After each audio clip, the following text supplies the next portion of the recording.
Hey, Tamar, thanks so much for joining us today. A My name pleasure is to be here. Zach. Yeah, it's always great to see you. My name is Zach Greenberg. I'm from Burnford, New Jersey, and I just joined the OU Accelerator this summer with my good friend Abigail Rockland. Hi, I'm Abigail, also from TNEC. We're both students in YU and really excited to not only be interviewing you, but also just to be part of the OU Accelerator team. Yeah, it's been a great summer so far. Getting to meet a lot of great founders. Jenna and Ovadia are beasts. It's been an amazing time so far. Tamar, thanks so much for taking the time out of your day to speak with us, and we really appreciate getting to learn more about you and your company. We're super excited to be here. So, Tamar, I guess to start it off, do you mind giving us a little bit of your background leading up to you founding Ani Tefillah? Okay, sure. Thank you for having me. It's a pleasure to be here. When I was in 7th grade, I went to Torah Academy for Girls, and I was elected to be part of the GO. And when I was working with the GO, the principal of the school, Mrs. Sarah Hyman Nadav, recognized certain skills that I had, which of course I didn't realize at that time, but she appreciated and valued certain things that I was doing and the way I was doing it, and put into her head that when I come back from seminary, she's going to want to offer me a job to teach in her school. When I came back from seminary, Seminary? I went to Machon Devora. Nice.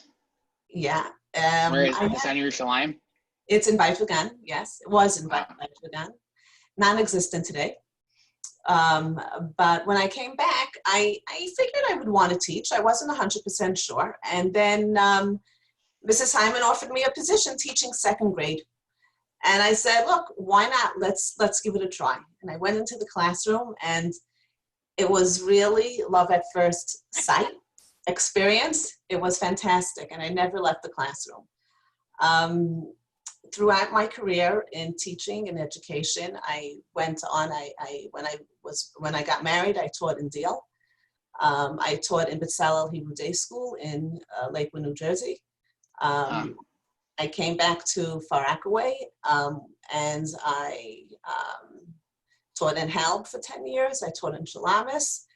And then the assistant principal, Rabbi Kalman Fogel, who's the principal in Hank Plainview today, approached me and asked me if I would like to write assessments for the Consortium of Jewish Day School based on Chumash skills, to evaluate if the children are learning Chumash skills and what they know. Principals are requesting something like that for what? So I said, okay. So the tests were for, you came up with tests for the students to test their ability? Yes, yeah, that was Okay. the request, to evaluate, to come up with some kind of assessment, not to pressure the children, but somehow to be able to have some data that's going to give, that we could generate some reports on and evaluate, are the children Wow. learning the skills, are they maintaining them on the Chumash skills? What age were these kids around? They were grades 2, 3, and 4. Nice. Yeah. Okay. So the first year when I was working for the consortium, I went around to 3 different schools, and once a week I would sit with the teachers, and we would come up with a plan of which skills to teach and how. And I made with a graphic designer some very user-friendly worksheets, and throughout the year we were, evaluating what was happening. By the end of the year, we had enough information to see that there is no system in place to teach the Chumash skills. And I approached the consortium and said, look, it's very nice to give these assessments to the children, but without any type of workbook, any type of system to teach these skills, every teacher's doing whatever they want. Some of the teachers don't even know what to do. And it's just not, I didn't think it was fair to the teachers or to the students. And we weren't able to properly evaluate because what were we basing it on? We had nothing tangible to work with. The teachers didn't, we didn't. At that point, the consortium said to me, go ahead. And we didn't know what would come of it. And Baruch Hashem, I developed and created Lahavnu Lahaskil, which is a Chumash curriculum that's presently being used over, I'd say, in 200 schools at least throughout the United States. Wow. Yeah. That's incredible. It's incredible. It's amazing. It's being used outside of the United States, in Australia, in Panama, in London. And really what it did was, it didn't change the way necessarily the way teachers were teaching Chumash, but it added into it an element that was missing, which is a systematic approach to teach skills. And of course, there were formative assessments and summative assessments. And really pretty much when I go into the educational world today and I speak with anyone and I say, did you ever hear of Lahavnu Lahaskil? They say, yeah, they did. And it has become very well known and very, very well used. So as I was going through all the different schools, it took about 10 years to write 2 preparatory workbooks that go over some basic skills. And then we went into the Chumash, starting with Parshat Lech Lecha through Vayechi. And it took about 10 years to do it. And it was very interesting. I would go around giving training sessions to teachers and to principals. I would go around and give support through actual workshops, meetings, through emails. And while I was giving the support, there was a constant request for something on tefillah. And at that point, I wasn't ready because I was working with the Lahavnu Lahaskil, and the demand was getting so great. And it wasn't just that the demand was getting great, but the children's experience of tefillah was becoming more and more robotic. And I saw that if the children are standing and davening and every single day, and it's so monotonous and they don't understand what they're saying, we're losing the ability to get them to connect to Hashem in such a powerful way that it's not only the connection, we're instilling within them the feeling like, what is this? I don't like it. I don't want to be saying words one after the other, just working on the Kriya, just saying it out loud. Now, in the beginning, yes, it's exciting. And I can't say that the children don't enjoy it. Surely when they first get the Siddur, they're very excited. But the feeling of connection, of realizing to whom they are davening, of really understanding the words was just not there. And we can't afford to lose this ability to be able to instill within our children the feeling of connection and of who we are and what we stand for and what we could do with tefillah. And the teachers and principals and administrators and parents all felt the same way. We can't continue tefillah the way it is. Yeah. So can you explain a little bit about your service that has to do with addressing that issue of you found that tefillah was like a huge need for children? So I studied it and I spoke with many different Jewish educators. And really what we saw happening was, first of all, the amount of materials that are out there for teaching tefillah so that the children understand it and can internalize the concepts while also becoming mindful of Hashem is minimal. In terms of user-friendly materials, in terms of relevance, it's limited. There are a few things, but it doesn't talk to the children the way other programs do, or let's say even in the secular studies, it just doesn't have that same oomph to it. So that was one thing. Then we also found that tefillah, teaching the children to connect and to become mindful, is not part necessarily of tefillah. There are teachers, every teacher wants to do it, and the teachers are unreal. They have a tremendous amount on their plate, especially as the needs of the children keep growing and parents' expectations keep on increasing. The demands on the teacher are tremendous. So the teachers are doing a fantastic job, and they still want to see tefillah take on a whole new direction. But without materials and without time that's built into the school system to teach this part of tefillah that we're referring to, that I'm referring to, Of mindfulness. It just is not really able to happen. It doesn't happen. It does, and you'll have individual teachers who will teach on their own. Some of them have their own pull and draw into tefillah, and some of them will do the brachot, etc. But a system where it's reinforced from year to year so that the children really master internalizing connection and mindfulness is not necessarily there. So that's what we're doing through Ani Tefillah. Wow.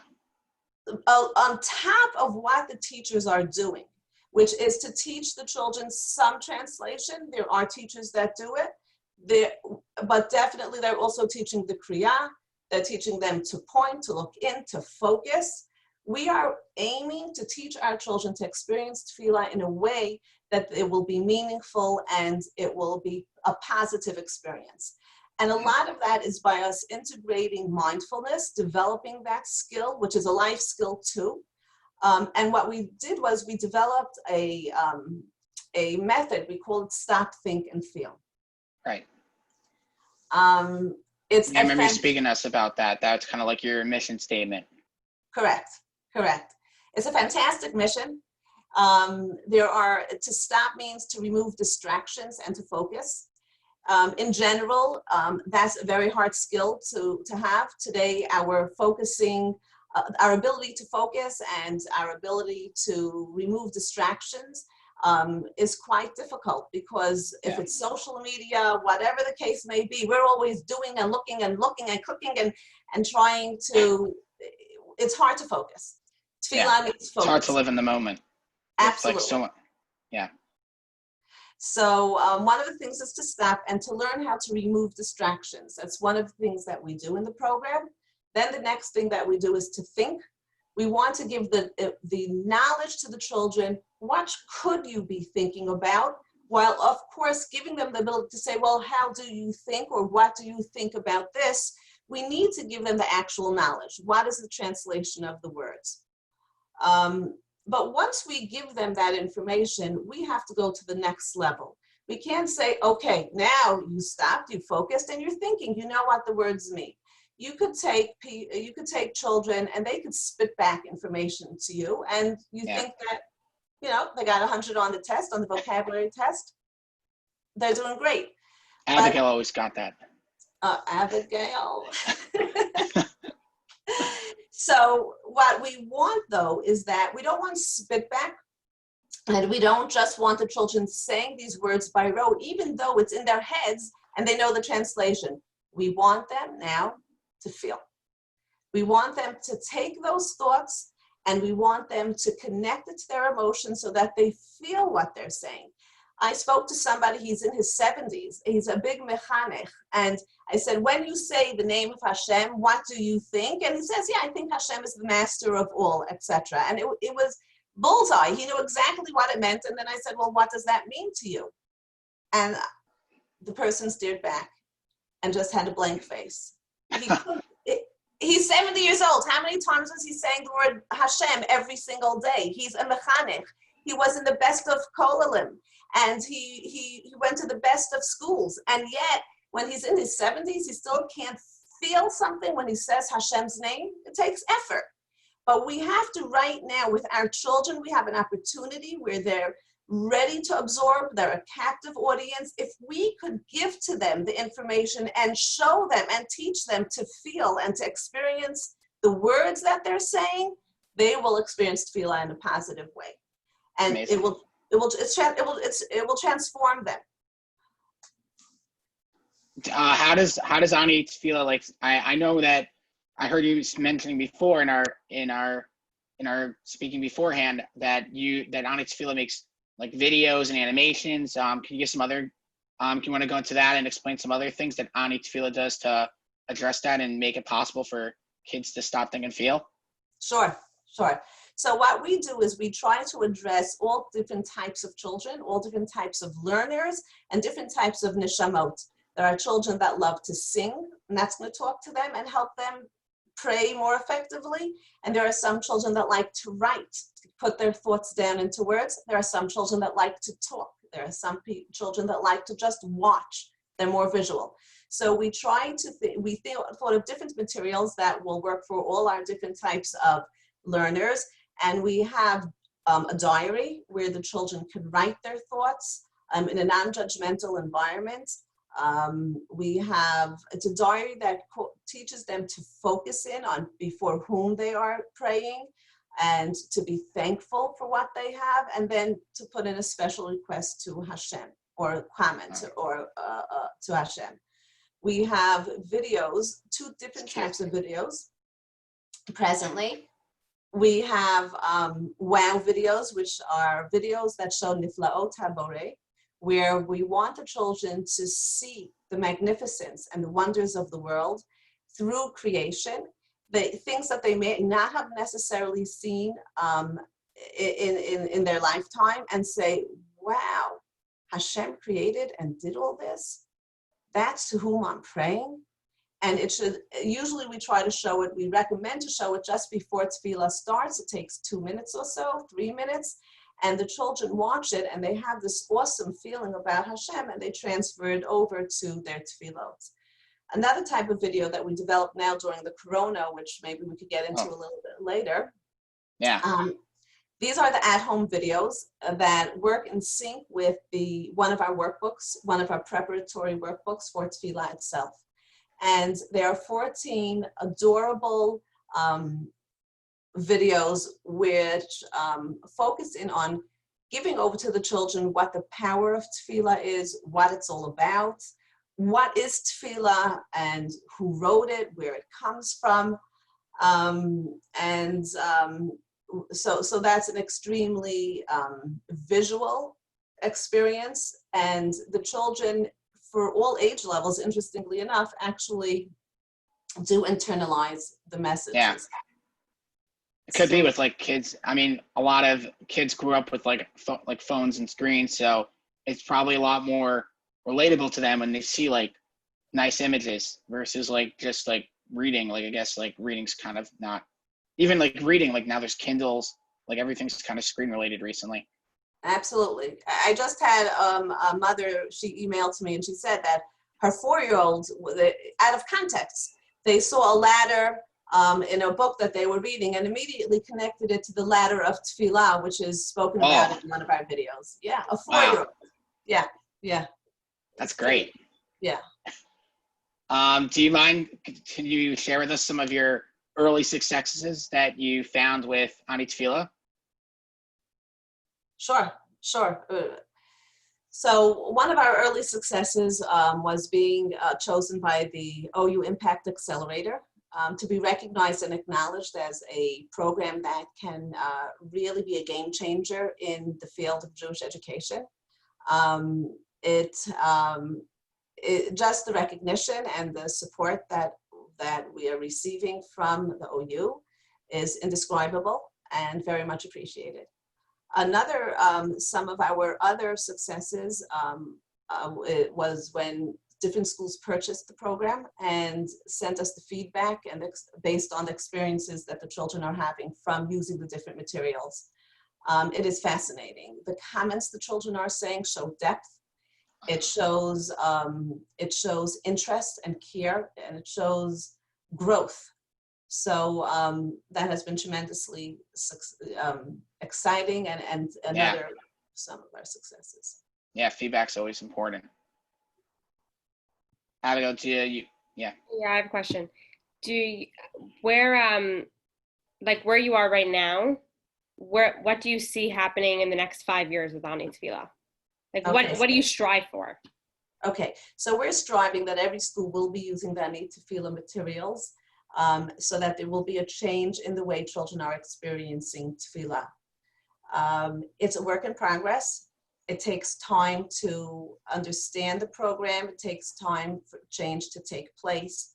But planting the seeds and seeing now how every year we have been getting more and more schools on board, and we're receiving more and more requests and interest in the program, because everyone wants to strengthen tefillah. We're hoping that as we move along, we're going to keep on having more and more schools, and there's going to be a transformation in the way children experience tefillah. Okay, it's so great to hear like how much of a difference and impact you're already making. Do you mind sharing with us some of your most important goals, whether like short term, like within the next few months, or even long term, like what's like your big vision? Okay, so right now, what's important to us is to work with schools, to show to them the program, to have them come on board, and to collaborate together to strengthen tefillah. That's what we're working on right now. That's the short-term goal. Then over the year, we like to keep up with our schools. Of course, any school that wants to come on board during the year, they can do it, because it's not like where you're teaching Chumash and you have to start with one parsha and then move along, and starting from the beginning of the year. You could start in the middle of the year. You could say the month of Shvat, when we usually work on brachot, I want to work on something specific in tefillah. Part of the program, what's interesting, which is maybe a little bit off topic, is that to make an impact and to make a change, we have to put within our system a daily stop, think, and feel, tefillah, stop, think, and feel, which means just like you put a Pitgam HaShavua on the board, or just like you'll put the name of the parasha on the board, or you'll say the tarikh, or you learn Chumash every day. The children have to come to expect, and teachers need to plan a stop, think, and feel lesson, and it could be for a minute a day, but it's done daily. When we do that, there's going to be an automatic shift in terms of the way, the focus, the thought, the experience that the children will have with tefillah. And they'll see that it's not just about pointing and singing, but there's more to tefillah, because we are always reinforcing or learning some new concept about tefillah that doesn't have to do with just talk. It's something, it has a deeper message than that. So interesting. It's kind of, I remember you kind of were saying beforehand the other day that there's like 3 pillars of Torah, Avoda, and Chesed, and like oftentimes that in school they're very much emphasized Torah, like you're saying, with like the Parsha of the week, and Chesed's like very much focused on with like going into communities and stuff, but highlighting tefillah has never really been a thing, and you're kind of trying to shift that entire frame set of like emphasizing tefillah as like something that should be like highlighted too. Correct. Just like it's in schools, and just the general mindset of people that yes, we need Torah because it's one of the pillars upon which the world stands, and we need the Chesed. So you'll have gamachim, and you'll have people donating, and you'll have people working on projects one after the other in Torah and in Chesed. But you don't hear so much on tefillah. You don't. And if we need to shift it, because it's also one of the pillars, and it's a necessary pillar, and it's underestimated, and it's not learned well. So again, if we give it to our children from the get-go, from the start, where they're sponges and they can absorb everything and anything, they don't test us out so much at this point. We want to cultivate and instill within them that positive experience of what tefillah is, but they need to feel it. We can't just talk it. We have to give them time to feel whatever it is that they're learning. And this is not part of the way tefillah is taught in general. In general, the teachers are giving over, or wherever we go, we hear a nice speech, and we haven't been given the time to say, what does that mean to you? How do you feel about that? Do you feel in awe? Do you feel happy? Do you feel grateful? Do you feel scared? And while feelings can change every single day, we must get them to feel, because otherwise it's really meaningless. And it could be it could be like any other subject that they're learning. So what we need to do is give them the time, and we also have to give them the tools. Today's children don't know really how to feel or express their emotions. They don't even know what they're feeling. So we have within the program also a system where we have emojis and all different types of faces and different activities to do to spur the children into trying to figure out what it is that they're feeling inside, and to validate those feelings, because all of them are okay, and then to build on them and to use them so that when they're davening, they should feel. It sounds like you're really like doing great things. You touched on it a little bit before, but could we hear a little bit more about how you heard about the Impact Accelerator, how you felt when you were accepted, what the whole process was like? We'd love to hear more about that. Okay, sure. It was extremely exciting, a little nerve-wracking. What happened was that once the Chumash program through Parshat Vayechi was basically completed, and the demands kept coming in, please do something on Tefillah. And I had a very nice birthday. I said, how can knowing what I know and seeing the gifts that HaKadosh Baruch Hu gave me in terms of developing a curriculum and working with teachers and schools, how can I not use it now for Tefillah? At that point, it was time to move on because while and completely understandably so, at that point, the consortium was focusing in on different things and they did not want to concentrate on this Tefillah program. I said I have a calling and I have a mission. And it was like a drive in me that as much as I didn't have the support that I really, really needed, and I didn't have the time, I was working full time at the consortium, plus Baruch Hashem, I have my family. I couldn't let the opportunity go by. And I like I mentioned to you, I don't want to come back here after 120. I have to do what I need to do. So I have to try. And it was a very challenging decision. I wanted very, very much to do it, but I just didn't know how. And I had my family support, and I had my own mission, but was that enough? I didn't know. And I said, you have to jump in and be an action. So I jumped in and I left my job a year ago. I did start the program 2 years ago while I was juggling and working with the Chumash program and still dealing with my family, plus all the other outside things that every person is busy with. And I couldn't do all of it. So I said, time to move on and give this a try. And it was a daunting task. It was scary. And I said, I have to do it. So so we started.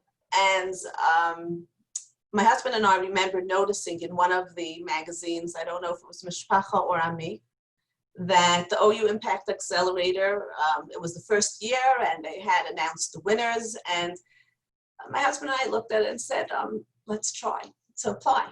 So we applied and we were hoping that Hashem is going to pull us through this and get us to figure out a way to strengthen Tefillah, because it's a calling and the need is so great and we're losing the shamot. So we applied and then we received an email saying, come on down for an interview. You're one of the last 20 out of all the applicants. And of course it was very, very exciting. And yes, a little nerve-wracking. We were very hopeful and I didn't tell anybody. I didn't tell my family members about it because I was too nervous that if it doesn't work out, I'm going to have to look and explain myself. But we went and we had an excellent interview. Baruch Hashem, that brought us to the next level, which was to the pitch night, where I had to present the program and share our goals and our accomplishments. And I took a deep breath and got up on that stage and gave the pitch. And there and then in the audience, from the audience, I felt it was electric. The buzz, the excitement of having a tefillah program, the positivity that came out from the way people were talking and commenting and coming over to me was tremendously strengthening and exciting. And again, we left and hoped, and we prayed. And then we found out that we won. And it was it's impossible to describe the excitement that my husband and I had and my family. Oh, you told them then? Yeah, we told them then. And I didn't know really what the OU Impact Accelerator was going to offer me, but I didn't feel alone anymore. And just that in and of itself was tremendous. I'm a social person. And when you have camaraderie and you have people who believe in the program and your ability to give it over and to get it out there and to make a change, and people who will do anything to help you in whatever area is needed, it was life-changing for me in my Ani Tefillah experience. So that's really what happened. It was extremely exciting. A lot of reason to celebrate. My husband and I went out to eat afterwards.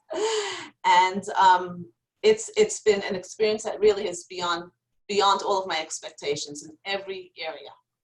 Oh, it's amazing. So I know you just touched upon this, but you've hit this point where you realize that there are other people in the same boat as you trying to get their own impact initiatives like up and running. What has it been like to grow together with the winners of the OU Accelerator, like working with the 4 other founders in the cohort for the OU Accelerator? Like, what has that been like? So first, it's fantastic because we're all in this together. Like I mentioned before, I don't feel alone. We share that we all want to accomplish. We all want to work within the Jewish communities to do things to help strengthen whichever area we have our niche. It's been informative. It's been a great network. It's been support and some humor too. We have a good time. So yeah. Wow, that's great. How has the accelerator helped you pursue your goals that you mentioned earlier? Okay, so first by giving me knowledge. I never went to college. That's okay because but you went to seminary. I went to seminary, but really the bottom line is that if God gives someone a gift, the schooling and the knowledge certainly will help, and the opportunity presents itself to me to be able to go to college.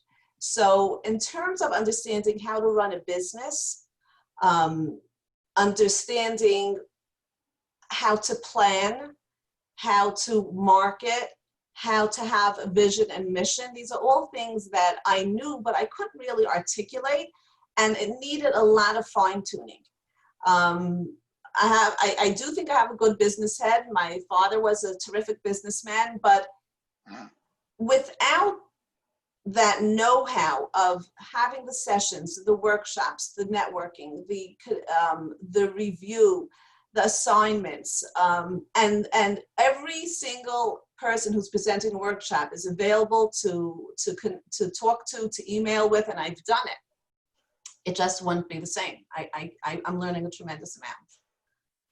And then from every angle, I'm telling you, from support to knowledge to interns being available to help.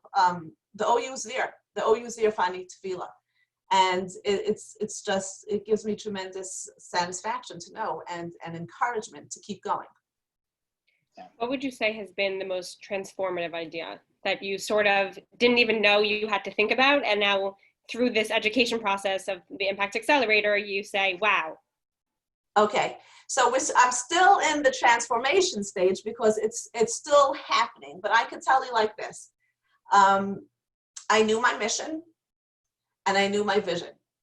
I didn't have it down pat. I didn't know what is the difference between a mission and a vision. And I didn't know how to bring all the different thoughts together. And every day I'm tweaking it a little bit more. But that's good because it's getting me to, I understand what's needed, and I basically have it down, but I have a better understanding of what I need to do for that. a business plan. I never heard of such a thing, where I just didn't. And you have to show the growth, and you have to show the future and what you're looking towards, but it's not enough to have it in your head. You have to write it down, you have to make charts, you have to have a real plan, and if it changes, it changes. But you need to have some kind of roadmap. And I'm also finding that extremely, extremely helpful. Ani Tefillah has many different facets to it, in terms of reaching out, in terms of developing the program, in terms of finances, in terms of funding. It is just like all, and the program itself has loads of materials, and I'm just getting organized, and it's really helping. It's excellent. Wow. So going into some current event stuff, can you explain how Corona has affected Ani Tefillah, like whether in any facet, I guess, and how did you respond this challenging situation? Okay, so here comes Corona, and how is that going to affect Ani Tefillah? It was, we weren't sure ourselves. Some of the schools took along the program with them, and some did not. The teachers had, again, a tremendous amount on their plate. They had to figure out how to teach through Zoom, which can be certainly interactive and engaging, but how long could a child stare at a screen? There were certain challenges that they never yet experienced that they had to answer to immediately. So some of the schools did not continue with the program, and some of the schools did. And those that did, really still the children gained, but of course, a little differently. So we're like, well, what could we do and how can we help? So the idea came that we should develop some video lessons, 5-minute video lessons that will give over the message of the tefillah, of a tefillah, or some kind of message that the children can watch, and then depending on what the teacher wants, she or he can either continue and discuss or do a project with it, or they could just move on to the next part of either they could start davening or doing whatever they wanted. So we worked day and night, and Baruch Hashem, we found a fantastic person who can create videos. Someone who her name is Tehila Wiesenberg, and she is passionate about tefillah too, and she's a professional. And she said, "Okay, let's do it together." And together, we were up day and night, just working on these. Yeah. And it was Erev Pesach. But we had a mission, and we were putting out after Pesach. We put out 2 a week. The last 2 weeks we did 1 per week, and within those few weeks, considering that there was we have Shabbos in between, we had Sundays, and there was Memorial Day, and we had over 13,000 hits. The feedback was beyond what we expected. The change that it made in children's ability to feel what tefillah could do and to feel connection was real, and it was happening. And we started to see through the videos that the whole program really was making a change. It was really, really happening, and that was very exciting. So while we may want to reevaluate some of the things that we're doing, or now we're going to be producing more videos, because we see of how it talked to the children, of how it helped teachers.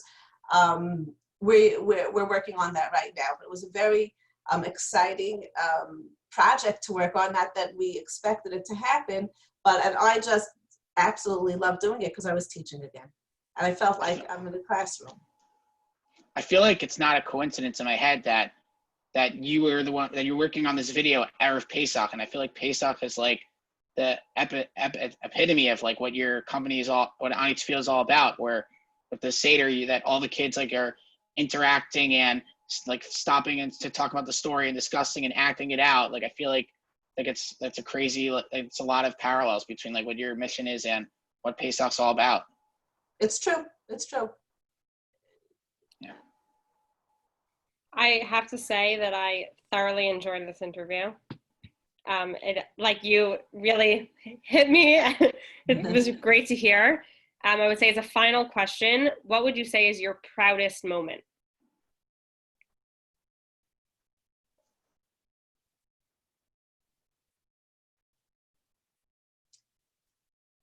my proudest moment is I can't say it's the proudest moment, but it's the most meaningful moment for me is when I see that a change is really happening and we are strengthening tefillah so that Hashem's Shekhinah can come back. And we can all go, we have to use the power of tefillah to bring us back to Eretz Yisrael with Mashiach. Because we got to get out of this galut where we're losing it. So really, I have to say that would be the proudest, but it's not a matter of being proud. It's just a matter of doing the Ratzon of Hashem. So it's I really thank you for bringing me to the point of being able to share some of my thoughts, some of my goals, some of my dreams, which I daven is in sync with the quote, the so to speak, dreams of what HaKadosh Baruch Hu wants from me and from Klal Yisrael. Yeah, Tamar, it's been amazing hearing from you. I don't know if you wanted to share some tips for the audience out there in founding their own venture or business or initiative, whatever it is. Do you have any tips for anyone who's looking to start their own project that's as amazing as yours? Or Yes, definitely. Go for it. Even though it may be hard or you don't know how and you're not sure when, put your heart into it and work at it, and you're going to see that you will get results. It is something that's going to give you tremendous sipuk hanefesh, and in reality, what you have to do is try. That's what we're responsible to do. So go for it. Give it a try. Don't stop. Keep trying again and again. Whoever is going to do something and you're going in a certain direction, Hashem helps you. So that's what's going to happen if you keep at it. Wow. All right, Tamar. Thanks so much for joining us today. It's been incredible to hear your story and all about Ani Tefillah. Abigail, thanks for co-hosting with me. It was great to hear from Tamar. Thank you. Thank you, all the listeners out there in the future.